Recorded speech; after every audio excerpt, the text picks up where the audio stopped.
residents passed away last night. What happened? Heart attack. Generally, I like to ease the new staff in, but these things, well, they happen. Max had no living relatives. So then what happens to all his stuff? What do you have there? Just like Christmas. Having served his country in World War II, Max led an illustrious life. Would anyone else like to say something about Max?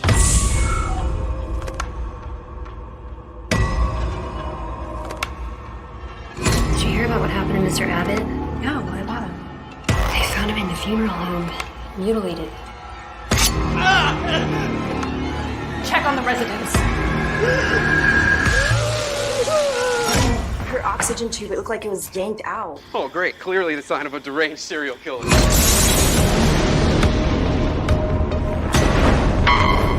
It's okay. You're safe. Do you remember anything of what happened?